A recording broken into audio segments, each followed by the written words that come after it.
Hero. Hundreds of thousands of patients die each year from the unintended and harmful effects of medicine.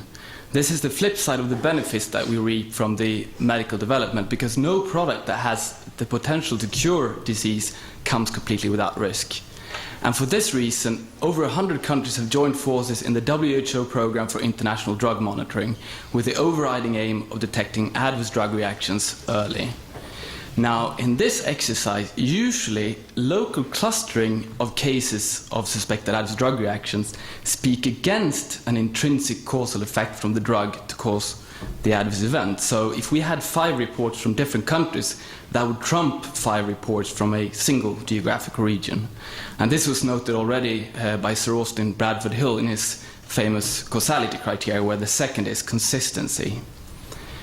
Now, today I'm going to focus on an exception to that rule, where local clusters of drug-induced disease may correspond to counterfeit and substandard medicines, which pose serious threats to patient safety and public health. A gruesome example of this is from Panama in 2006, when hundreds of patients died from what they thought was regular cough syrup. And this wasn't some suspect product they bought off the internet or on the street corner. This was from the government.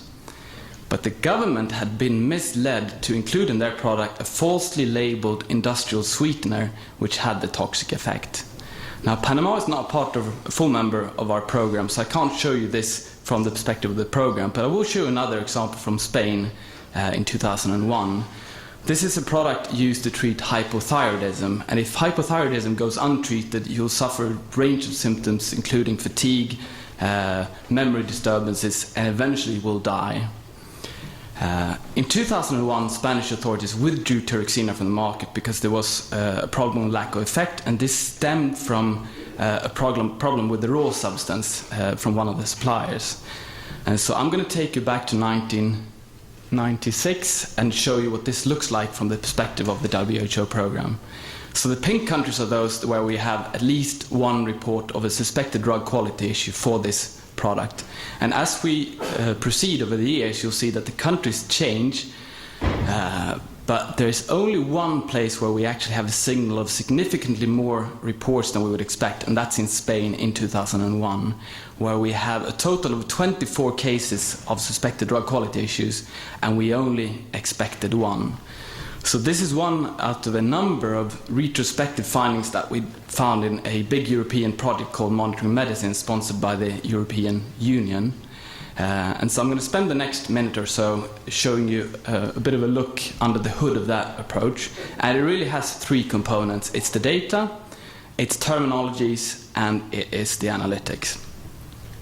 Now, the data is essentially the database of 8 million reports of suspected adverse drug reactions worldwide. Now, when I look at these data, it's digital, and some of it is coming through systems like the Medbot trap that we saw before. But it's good, as we heard in the keynote speak yesterday, is to always think about the origins of data, and some of it is that what we saw on the previous slide. Now, 5% of these reports relate to potential drug quality issues. The problem is that most of them are coming from this continent, whereas, of course, the problem is not just here, it's a global problem, but we just don't have the data for the world yet. A specific issue is that there are many ways that a drug quality issue may be reflected on a report. So it could range from lack of effect to unexpected effect to a counterfeit product label, for example. And similarly, with the drug products, there are many products that contain the same active ingredient, but this is something we can use in our favor, because the biggest problem when we try to find the unexpected clusters of drug-induced disease is the fact that, of course, different substances have different expected therapeutic success rates. But by comparing that product to other products with the same active substance in different countries and time periods, we can get a baseline, so we know if we have more reports than we should expect.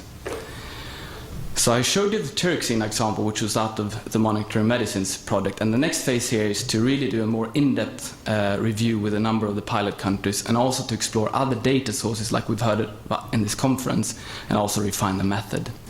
So my name is Niklas Noren. I'm the Chief Science Officer of the Uppsala Monitoring Center, and we are the World Health Organization Collaborating Center for International Drug Monitoring, and our vision is safer patient. Thank you.